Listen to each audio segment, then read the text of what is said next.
wala haula wala quwata illa billahil aliyyil azim. Yang dihormati Tuan Imam, ahli jawatan kuasa masjid, seterusnya tuan-tuan dan puan-puan para jemaah yang dirahmati Allah sekalian, alhamdulillah pada malam ini dapat kita bertemu kembali untuk meneruskan pengajian kita dengan kitab fiqh manhaji mazhab Syafi'i, khusus dalam bab munakahat. Pada pertemuan yang lalu kita berhenti berkaitan dengan kita dah masuk tajuk berkaitan dengan mas kahwin, dan pada malam ni insya-Allah kita akan sambung berkaitan dengan mas kahwin juga ataupun mahar, iaitu berkaitan dengan kadar kadar mas kahwin. Berapakah ketentuan mas kahwin? Kalau macam di negeri Selangor kita dah tetapkan dah ditetapkan minimanya 300, minimanya RM300, maksimanya terpulanglah nak bagi berapa, tapi jangan kurang daripada 300. Ada negeri lain yang 180 ada, yang RM22 pun masih ada lagi. Kalau tak silap saya masih ada lagi. Itu terpulanglah pada negeri masing-masing. Mungkin ada sebab dia tak ubah ke apa ke. Kalau nak ubah pun saya bersesuaian kan. Orang kata kalau kadar mas kahwin itu kita lihat bersesuaian dengan perubahan zaman. Kalau dulu RM22 tu kalau tahun 50-an memang besar kan, ibaratnya macam berapa 1000 lebih yang besar kan. Sebab gaji dulu pun saya ingat mak saya cerita dulu, mula-mula dia jadi cikgu tahun 50 sebelum deka, 56 55, gaji dia RM15 cukup kan, RM15 sebulan, besar tu kan. Jadi kalau mas kahwin RM22 tu pun kira dah besar kan. Tapi zaman sekarang ni terpulang lah ya. Jadi itulah inisiatif. Kalau di Selangor memang dah minimanya 300.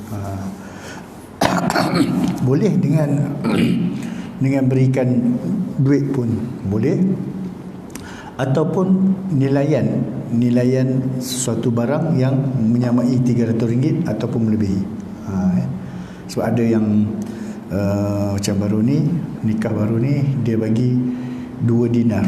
2 dinar tu banyak lah tu. 1 dinar pun kalau tak silap saya 700 lebih lah 1 dinar. 2 dinar ada yang ada yang mas kahwin dia 1 dinar, jadi melebihi lah ya daripada kadar yang ditetapkan oleh Jabatan Agama. Tiada had minima dan maksima dalam mas kahwin. Semua perkara boleh dinamakan sebagai harta. Semua perkara yang boleh dinamakan sebagai harta atau yang boleh ditukarkan dengan harta boleh menjadi mas kahwin, sama ada sedikit ataupun banyak. Hutang ataupun tunai, atau perkara-perkara yang memberi manfaat seperti sejadah, duit RM1,000, rumah, mengajar kemahiran dan sebagainya ya. Kalau ikutkan dalam kitab ni kata tiada had minima, dan maksima bagi mas kahwin. Jadi ketentuan yang kerajaan buat tu adalah untuk orang kata selaraskan, agar tak ada yang tak puas hati kan, kawan ni bagi RM10 pula mas kahwin, apa nilaiannya, sedangkan nilaian mas kahwin itu adalah pemberian suami kepada si isteri, tanda kasih sayang dia kan, kerana sudi berkahwin dengannya. Jadi bagi saya biarlah dia sesuatu yang berharga kan.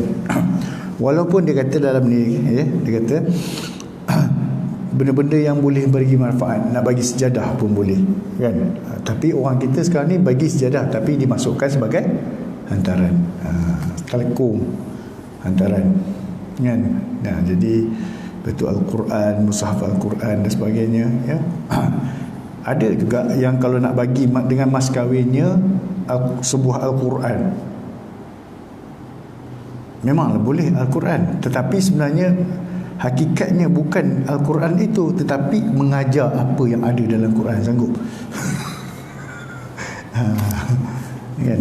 Kalau tak, dia macam tak tertunai pula nanti kan. Kan? Sekat bagi sebuah mushaf yang harga 100 lebih pun orang boleh bagi. Tetapi tuntutan Al-Quran tu, tentang ilmu-ilmu dalam tu, yang tu sebenarnya yang memberi manfaat, ya, iaitu mengajar kemahiran dia pada tu. Kalau suami baca Quran tak lepas, macam mana nak ajar? Baik Quran tu buat hantaran je lah, bagi je lah duit, kan, takut berhutang pula nanti tu kan. Kita bagi Quran bukannya simbolik dia Quran tu, tapi simbolik sebenarnya adalah apa yang terkandung dalam Al-Quran tu.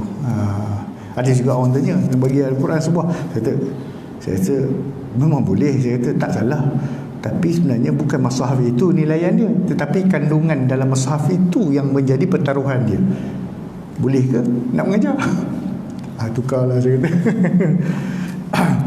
Dalilnya firman Allah SWT, wa uhilla lakum ma wara'a dhalikum an tabtaghu bi amwalikum muhsinina ghaira musafihin. Dan dihalalkan bagi kamu perempuan-perempuan yang lain daripada yang tersebut itu untuk kamu mencari isteri dengan harta kamu secara bernikah. Jadi bila nak nikah tu memang kena ada mahar. Kita kena bagi mahar sebagai pemberian, ya, pemberian kepada isteri.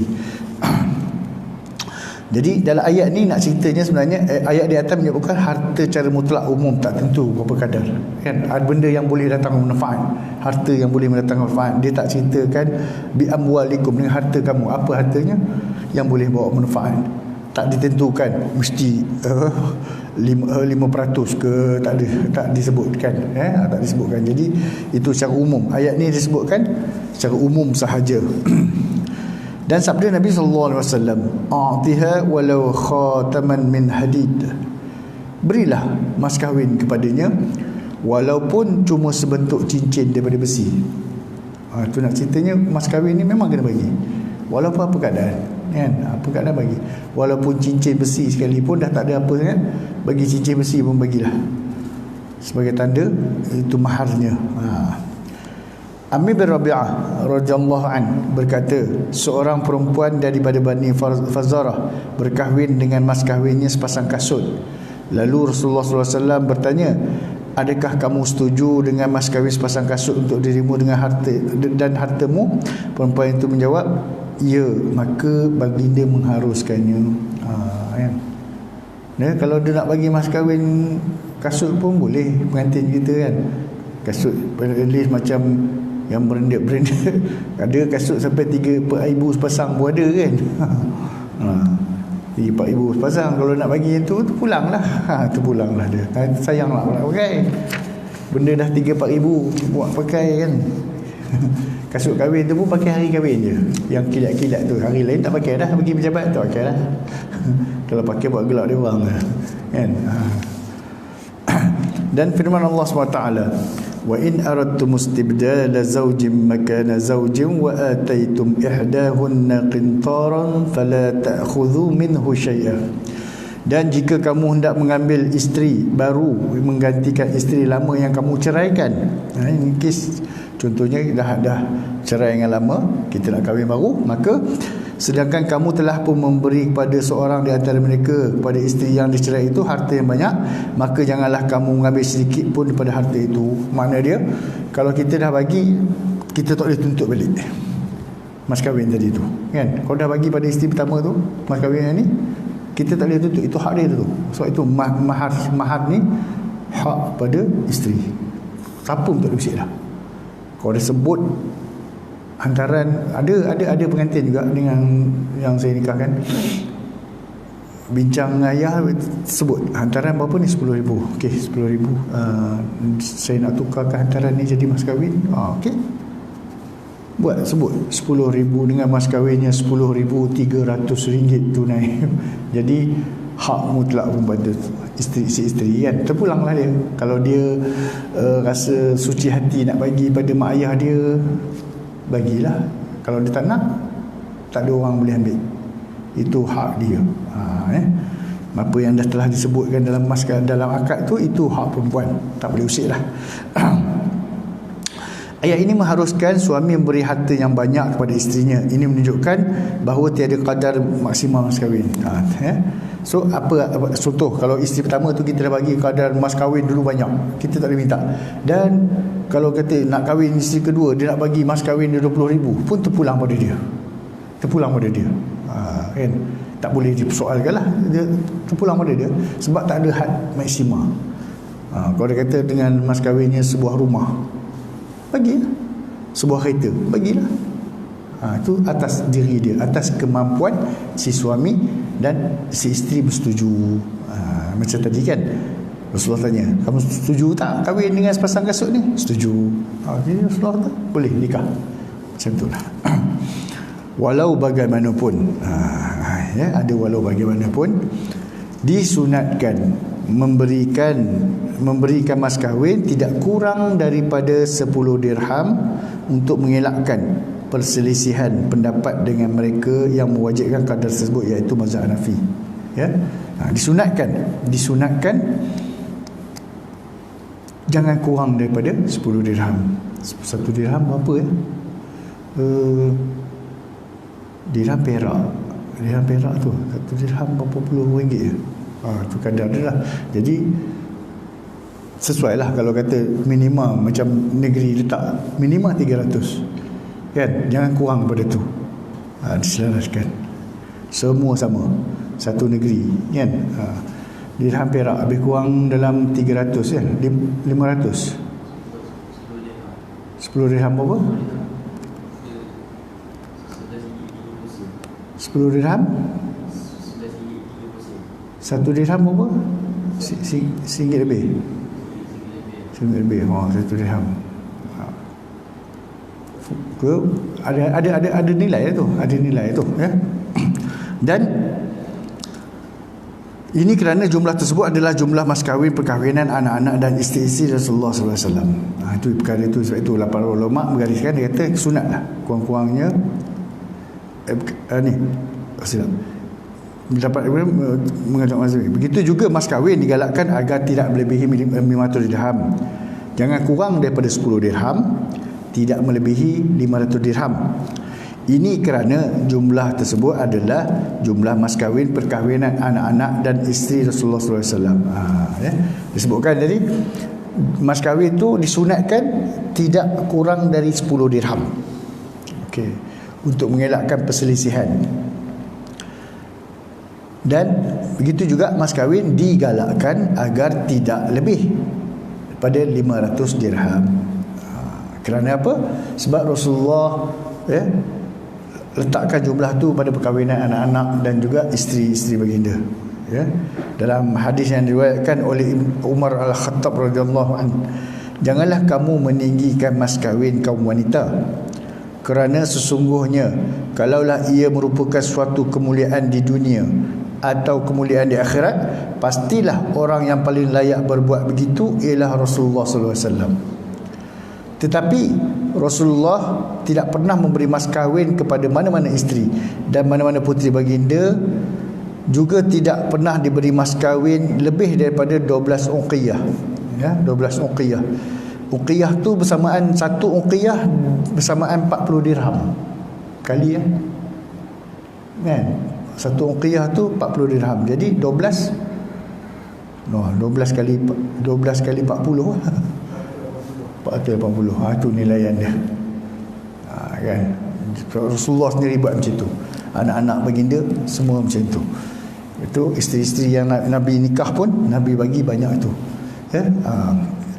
Lebih, tidak pernah diberikan mas kahwin itu lebih daripada 12 uqiyah. Jadi itulah nilaiannya.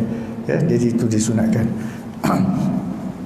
Satu uqiyah bersamaan 40 dirham, maka jumlah mas kahwin tersebut ialah 480 dirham. Kadar ini bersamaan lebih kurang 2 nisab setengah zakat, sebagaimana dimaklumi tentang nisab zakat yang diwajibkan atas dalam zakat perak. Ini berbeza-beza mengikut mata wang dan nilai perak di sebuah negeri kan. Jadi ikut kadar lah kan, harga emas pun turun naik Yang sekarang ni emas berapa 1 gram? Dah 215. Ha? 290. 1 gram 99. Oh, cepat naik. 109. Oh ya. 290 96. Yalah 999. Sekarang ni harga pasaran yang di bank apa semua tu ya? 300. Oh 300 ada naik ya. Betul lah itu sebab saya pernah sembang dengan pengurus bank Muamalat. Dia sembang dia itu waktu tu tahun tu 2017 kot. 2017 awal tahun dia tu, Ustaz kalau nak beli emas beli sekarang Ustaz, sekarang ni harga baru 170 kata. Sebab tahun 2020 dia akan naik sampai 200 ke 50 ke 300. Betul lah. 500 1 gram. Memang naik lah. Siapa ada emas tu simpan-simpan lah. Tapi jangan lupa bayar zakat tu je. Kalau ada emas-emas tu simpan lah. Kalau Haji beli zaman nikah dulu berapa je? RM40 segram. Tengok berapa banyak dia naik. 260 dia naik kan. Kalau ada emas dulu dijual tu banyak je kan. Sekarang mungkin akan ada tu akan melambung lagi lah kan bila-bila masa. Okey. Itu berkaitan dengan mas kahwin kadar je tu. Kadar dia disunatkan ikutlah seperti Nabi, ke mana kurang-kurangnya 480 dirham. Jangan lebih, yang melebihi pada tu. Sebab Nabi buat pada anak-anak baginda dan isteri baginda sendiri. Okey. Dan yang ketujuh, menyegerakan atau menangguhkan mas kahwin. Tidak disyaratkan menyegerakan pemberian mas kahwin. Bahkan sah hukumnya dengan menyegerakan ke semua jumlah mas kahwin sebelum berlakunya persetubuhan. Sah juga menangguhkan pemberian mas kahwin atau menangguhkan sebahagiannya sehingga selepas berlakunya persetubuhan. Ya, mas kahwin, tapi adat kita lepas akad nikah tu memang dia duduk atas pelamin tu, dia buat serah dah kan. Dia serah dah. Tu tak ada masalah, lagi senang bagi tu kan. Walaupun dalam ni dia kata tidak disyaratkan segera. Tapi adat kita buat ni cantik dah kan. Lepas nikah terus serah dia. Ya. Dan sah juga menangguhkan pemberian mas kahwin atau menangguhkan sebahagiannya sehingga selepas berlaku persetubuhan. Dan sebab apa? Isteri ada hak selagi mas kahwin tak diserahkan pada dia, dia boleh menghalang suami daripada bersetubuh dengan dia. Itu betul. Bagi mas kahwin dulu. Ya. Kalau nak tangguh pun dia kena ada tempoh. Bayar separuh, betul separuh hari lepas ni kan. Ya.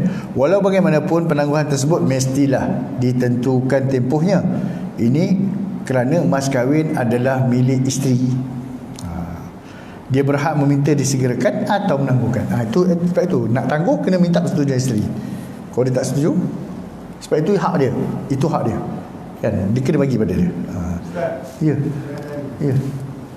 Kita ni diselaraskan ke ataupun tidak. Sebab kalau di Negeri Sembilan ikut undang-undang Bupati, kalau di Selangor menunggu. Mana kira-kira adat mas kahwin? Kalau di Negeri Sembilan, di Jabatan Agama Sembilan tentukan kadar mas kahwin tu. Yang adat parti tu dia tak masuk bawah Jabatan Agama ini. Kalau kadar mas kahwin tu memang ditentukan oleh Jabatan Agama. Kadang-kadang tidak negeri lain-lain, kadang Selangor pun berbeza. Ya, Selangor tu lah. Dia adakah benda ni tak diselaraskan ataupun macam mana? Macam ni, dia di Malaysia ni dia susah nak selaraskan satu Malaysia sebab pentadbiran agama Islam di bawah kuasa sultan negeri masing-masing. Kadang-kadang di Selangor pun berubah juga.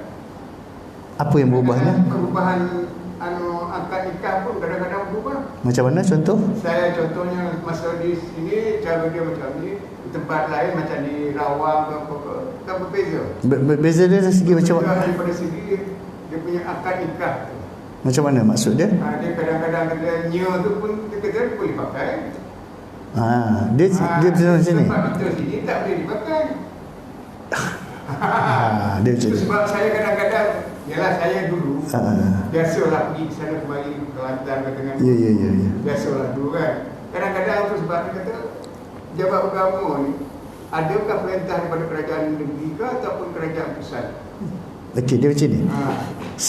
Untuk pengetahuan, semua juru nikah kalau dalam Selangor, kita dah bekalkan dengan buku garis panduan akad nikah, dan dalam tu ada bentuk-bentuk lafaz yang disetujui untuk digunakan. Itu yang berbeza. Macam mana Itu sebenarnya. Jadi kita selaras dah. Kita selaras dah benda tu. Kita selaras dah benda tu. Saya kadang-kadang pun berawak. Jadi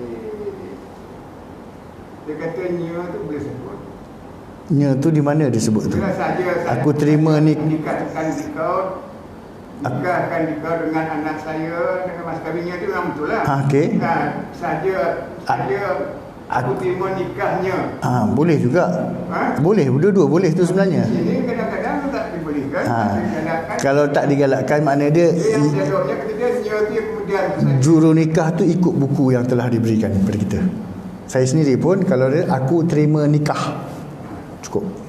Dengan mas kahwin, aku terima nikah Anu binti si Anu dengan mas kahwinnya. Mas kahwin siapa punya? Dia punya. Patah balik ke dia. RM300 tunai. Jadi kalau sini buat tu, makna dia ikut lah. sini betul lah. Dia ikut lah tu. Tak ada masalah. Tak ada masalah. Tapi okey.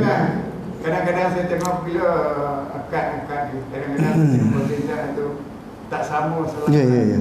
Sebenarnya kita dah selaraskan. Kalau dalam Selangor memang semua juru nikah tu telah diberi taklimat kursus penggunaan lafaz begini. Cumanya juru nikah tu lah kadang-kadang, ataupun kadang-kadang pengantin tu jawab. Tapi dia boleh pakai. Memang boleh pakai. Tapi yang afdal yang mana sebenarnya? okey, apabila ijab dan qabul itu difahami oleh kedua-dua pihak dan dipahami oleh saksi, maka itu boleh terima. Boleh. Tak ada masalah, tak ada isu tu, tak ada isu sangat tu. Sebab lafaz tu kan, aku terima nikahnya dengan mas kahwinnya pun boleh. Boleh. Tapi macam saya pegang ikut yang ni lah, sebab ini buku tu dikeluarkan atas sepakat Jabatan fatwa kan. Buku tu dikeluarkan oleh Jabatan Fatwa. Tapi apa sebabnya berbeza, yang tempatnya berbeza? Itu atas pembawakan juru nikah tersebut. Tu sama jugalah juru nikah kita. Ada yang kita dapat komplain sejam tak nikah lagi. Apa cerita? Biasa kan, tengok saya nikah ke orang kat sini 15 ke 20 minit settle. Ini sejam tak habis lagi. Apa dia repek-repeknya kan? Dia repek-repek tak payah merepek lah. Kawan tu nak nikah, selesaikan lah. Tengok apa benda betul, tanya pengantin perempuan, sunat tanya pengantin perempuan kan. Dalam ni sebut kan, sunat tanya pengantin perempuan, setuju tak kahwin. Dah saya biasa macam tu lah cara dia. Kadang saya tak tanya, saya tanya kat pengantin perempuan, tolong baca IC pengantin lelaki. Dia baca, betul orang ni, betul, tak salah orang lah. Tak, mana dia setuju lah tu. Dia setuju lah tu. Tapi saksi macam mana tuan? Macam mana? Saksi macam mana mengesahkan tu atau tidak? Kalau saksi tu mengesahkan, iyalah. Iyalah tu. Dia dah menjawab. Memang ni lafaz tu. Yang lafaz tu ke? Lafaz tu boleh pakai.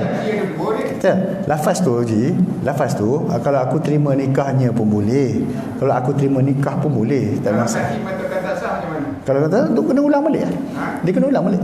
Kalau salah seorang saksi kata tak sah, maka dia kena ulang. Sebab apa saksi ni berat tanggungjawab? Ya, betul. Kalau dia kata tak sah, ulang balik. Bukan senang kita berbunyi. Ya, betul. Bukan itu ukurannya kan. Ya, betul. Ya, betul. Sebab itu tak ada masalah. Sebenarnya lafaz tu tak ada masalah, semua atas pemahaman saksi lah.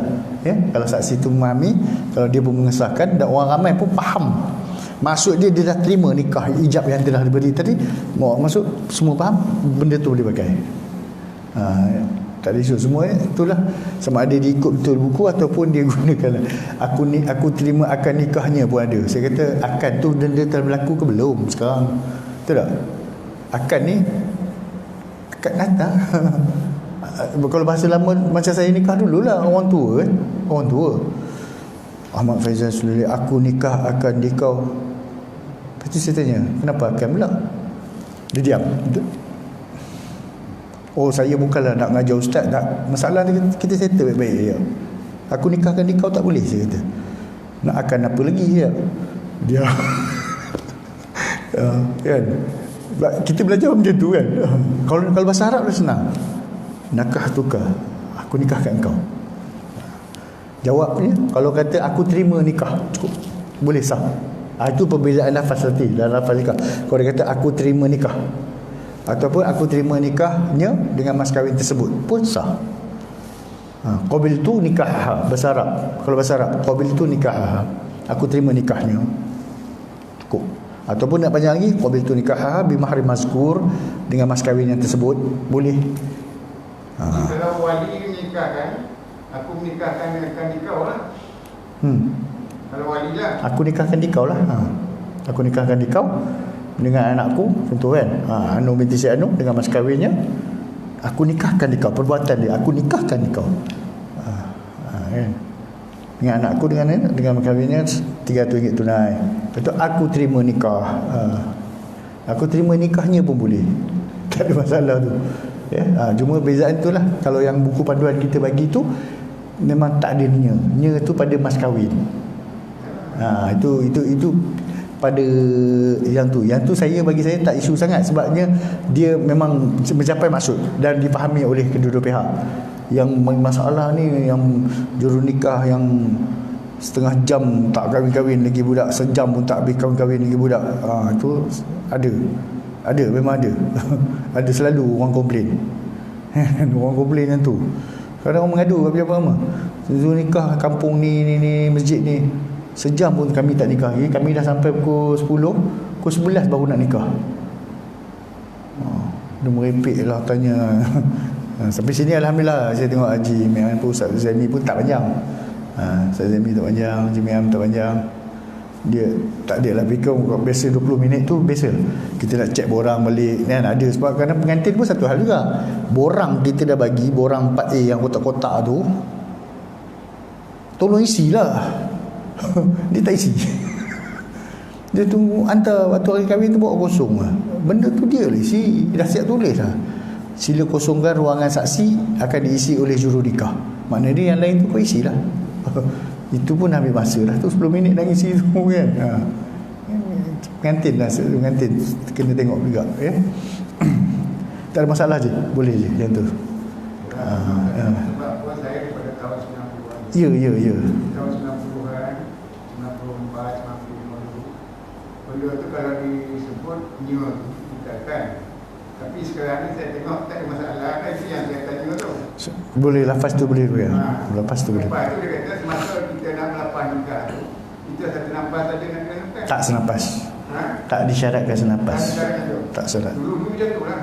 Tak. Saya bertanya, saya pun itu juru nikah saya tu pun saya tanya. Ni saksi. Jawab kena senapas. Kenapa senapas saya kata? Dulu satu nafas ya kita dengar. Saya tanya kenapa satu nafas saya kata. Dia maksud dia macam ni, lafaz tu tak semestinya tidak perlu satu nafas. Qabul ke ijab tak perlu satu nafas, tetapi dia tidak diboleh diselangi dengan berhenti yang lama dan diselangi punya perbuatan yang tak faedah. Nafas tu faedah ke tak? Kan?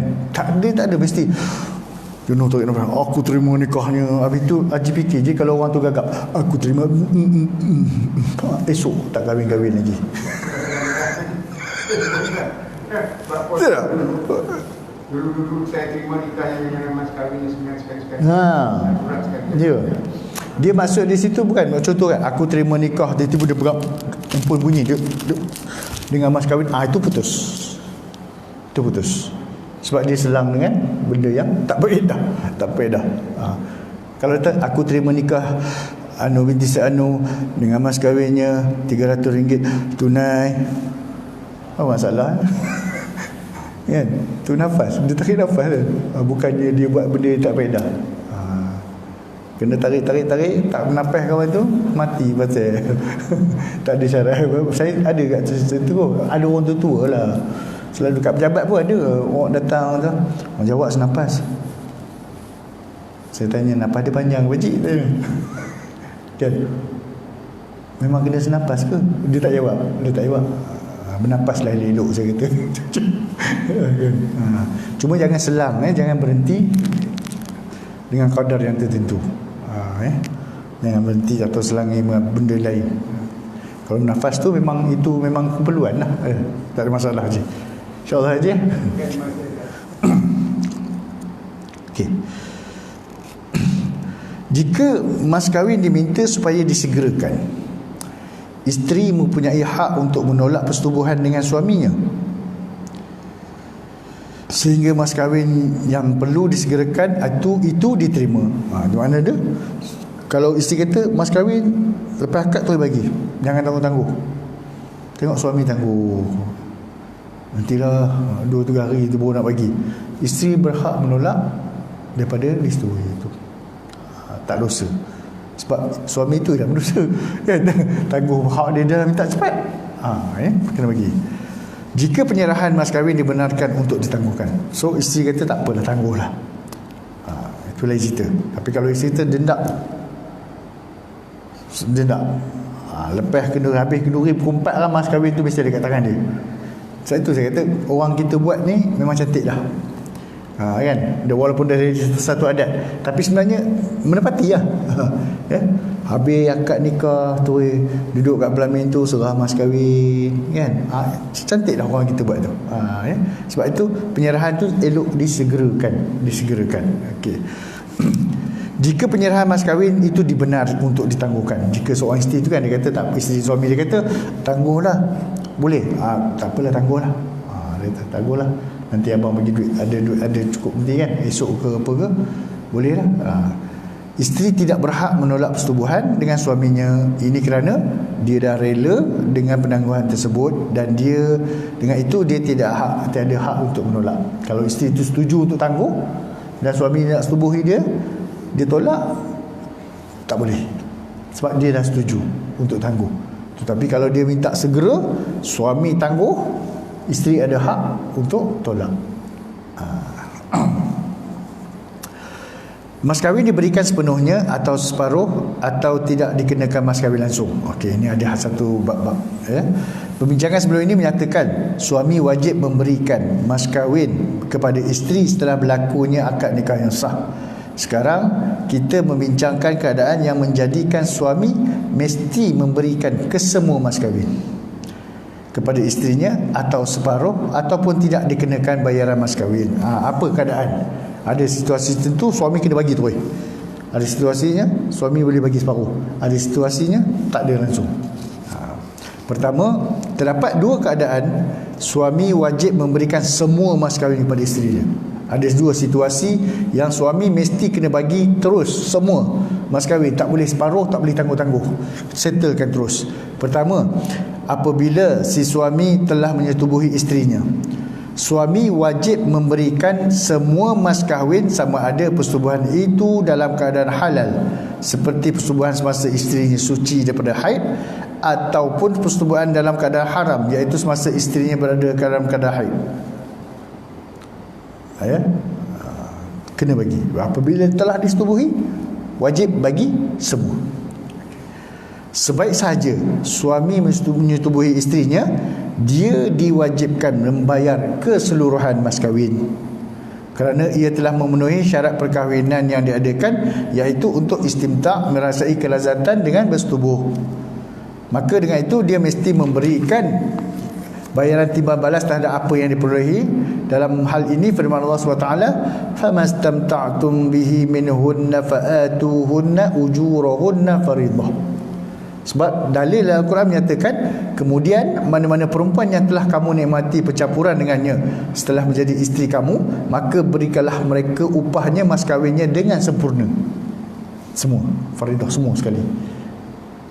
Bila dah setubuhi, wajib bagi semua. Tak boleh bagi separuh, tak boleh tangguh lagi lah. Maksud dia kena bagi. Okey. Dan maksud dalam Al-Quran ini, yang kamu nikmati percampuran dengannya dalam ayat di atas ialah bersetubuh dan merasai kelazatan dengan bersetubuh. Wajib bagi. Tak boleh lah, tak tangguh-tangguh, tak boleh bagi separuh lah. Kena bagi keseluruhannya. Maksud yang dikatakan dengan upah tadi ialah mas kahwin tadi tu. mas kahwin tu hak isteri tu kena bagi. Ya, kena bagi. Mas kahwin dinamakan upah di sini kerana suami mesti membayar sesuatu sebagai balasan kepada faedah yang diperolehinya. Faedah itu yang didapati ialah dengan bersetubuh dengan isteri dia. Kan? Itu kena bagi hak isteri itu. Kerana dengan mas kahwin itu tadi menghalalkan suami untuk bersama dengan isterinya. Jadi dia hak itu dia kena selesaikan, tak boleh ditangguhkan. Umar radhiyallahu an berkata, mana-mana lelaki yang mengahwini seorang perempuan lalu dia menyentuhnya, maka wajib membayar mas kahwinnya dengan sempurna. Maksud dia di sini, apabila seorang lelaki tadi berkahwin dengan perempuan lalu dia telah bersetubuh dengan isterinya, maka dia wajib bayar mas kahwinnya dengan sempurna. Itu yang diriwayatkan daripada Umar tadi. Wajib. Dalam Quran tadi pun menyebutkan apabila berlaku persetubuhan, maka fa'atuhunna ujurahunna faridah. Bagikanlah upah mereka tu dengan sempurna. Tak boleh lagi nak bagi separuh. Kedua, salah seorang daripada suami atau isteri meninggal dunia, sama ada sebelum berlakunya persetubuhan atau selepasnya. Dalilnya ialah ijma' para sahabat radhiyallahu anhu. Contohnya kahwin-kahwin mati suami. Itu ataupun mati isterinya. Jadi mas kahwin tu tetap kena bagi. Dia ada dua situasi tadi kan. Yang pertama tadi tu, suami telah bersetubuh dengan isterinya. Yang keduanya ialah salah seorang daripada suami atau isteri meninggal dunia, sama ada sebelum berlaku persetubuhan atau selepasnya. Dalilnya ijma' para sahabat radhiyallahu anhum, kena bagi. Itu situasinya. Kena bagi seluruh walau mati salah seorang. Kedua, suami memberikan separuh mas kahwin. Ini situasi suami bayar separuh sahaja. Terdapat satu keadaan suami hanya perlu menjelaskan separuh daripada mas kahwin, iaitu suami menceraikan isterinya selepas akad nikah yang sahih dan mas kahwin tersebut disebut dengan jelas. Perceraian berlaku sebelum suami menyetubuhinya. Akad ni ada berlaku kan? Ada berlaku berapa? 10 tahun dulu je, tak silap saya. Dia nikah pagi tu, petang tu dia talak. Ada berlaku. Keluar surat khabar kan tadi kan? Keluar surat khabar. Ada berlaku. Jadi situasi macam ni, kalau mas kahwin dia letak 3,000, dia kena bayar 1,500. Kena bagi jugalah. Separuh, bayar separuh. Dalilnya firman Allah SWT, wa in talaqtumuhunna min qabli an tamassuhunna wa qad faradtum lahunna faridatan fa nisfu ma faradtum. Dan jika kamu menceraikan mereka sebelum kamu menyentuh, iaitu bersetubuh dengan mereka, padahal kamu telah menetapkan kadar mas kahwin untuk mereka, maka mereka berhak mendapat separuh daripada mas kahwin yang kamu tetapkan itu. Di dalam Quran jelas. Mungkin azan boleh azan.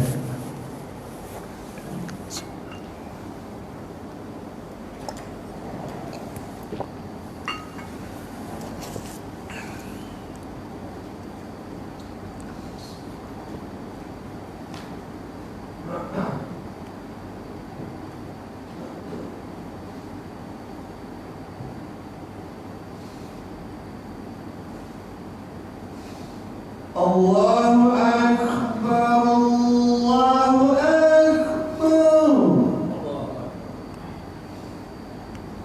Allahu Akbar,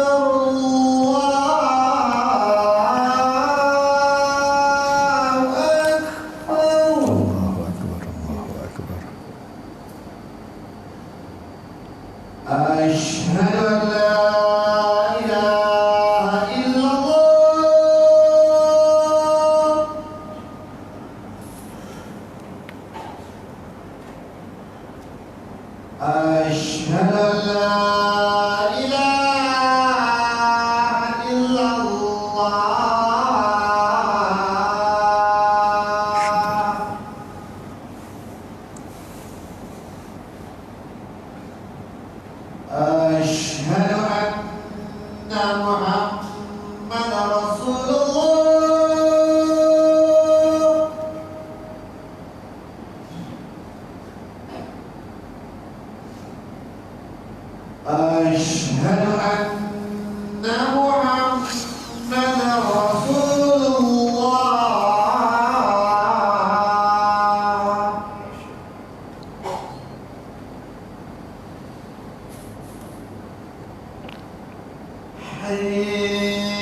Okey, dalam Al-Quran ni dijelaskan, dan jika kamu menceraikan mereka sebelum kamu menyentuh, yakni bersetubuh dengan mereka, padahal kamu telah menetapkan kadar mas kahwin untuk mereka, maka mereka berhak mendapat separuh daripada mas kahwin yang telah ditetapkan. Akad nikah pukul 9 pagi, tiba-tiba tak apa hal kan. Pukul 12 tengah hari gaduh cerai. Orang tengah datang lepas turun belah main tu cerai. Gaduh. Jadi dia dapat separuh sahaja mas kahwinnya. Ya. Yang ketiga, suami tidak perlu memberikan mas kahwin. Ya. Suami tidak perlu memberikan mas kahwin jika isteri berpisah dengan suaminya sebelum berlakunya persetubuhan dan ia berlaku disebabkan isteri. Tadi disebabkan suami cerai, suami kena bagi separuh. Ini di dalam keadaan yang separuh tadi, suami kena bagi sebab kalau punca pada suami. Ini pula suami tak perlu bagi apa-apa mas kahwin jika perpisahan tersebut berlaku sebelum persetubuhan dan dia disebabkan oleh isteri. Ya. Seperti isteri itu dia minta fasakh ataupun dia murtad dan minta fasakh disebabkan kecacatan suami, ataupun suami fasahkan perkahwinan itu kerana kecacatan si isteri, maka dalam situasi ini dia tak perlu bayar, si suami tak perlu bayar mas kahwin kepada isterinya. Semua keadaan di atas menyebabkan mas kahwin tidak perlu diberikan kerana isterilah penyebab kepada terungkainya ikatan perkahwinan mereka dan berlaku berdasarkan pilihan dia sendiri. Kan, nikah-nikah tiba-tiba isteri declare dia keluar Islam, ataupun dia minta fasakh, dia kata tak nak, dia minta fasakh pada suami yang disebabkan kecacatan suaminya, kan? Ataupun suami itu sendiri yang fasahkan isteri dia, maka tak perlu, dia tak dapat disebabkan kecacatan yang ada pada isteri tadi, suami fasahkan terus, maka tak dapat apa-apa pun ya mas kahwinnya, dan dia menghilangkan hak suami untuk menyetubuhinya. Dengan itu hilanglah haknya untuk mendapat mas kahwin. Ya, bila dia buat perkara ni, dia menghalang suami dia, ataupun dia murtad, ataupun dia minta fasakh, ataupun suami yang fasahkan dia kerana kecacatan yang ada pada diri dia, maka dia tak dapat apa-apa pun mas kahwin daripada si suami tadi. Wallahu a'lam. Kalau tadi disebabkan oleh kecacatan, kalau disebabkan oleh keluarga sebelah tak boleh terima, ya? Keluarga sebelah tak boleh terima. Tapi kalau perempuan tu terima, dia ikut kepada keluarga, boleh ke bagi saya kalau isteri tu terima tak ada masalah. Tapi kalau isteri tu terima, mungkin boleh kita letakkan dalam keadaan punca pada si isteri tadi, kan?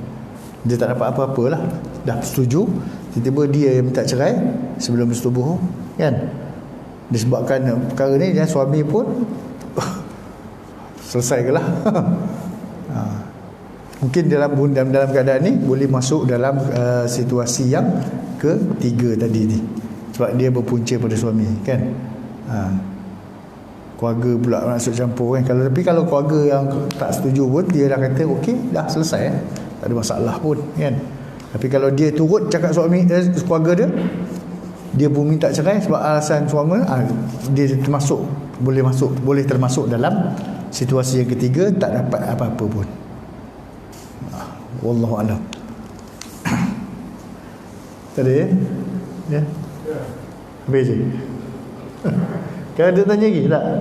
Ada tanya lagi ke? Tak ada? Ada tak tanya-tanya?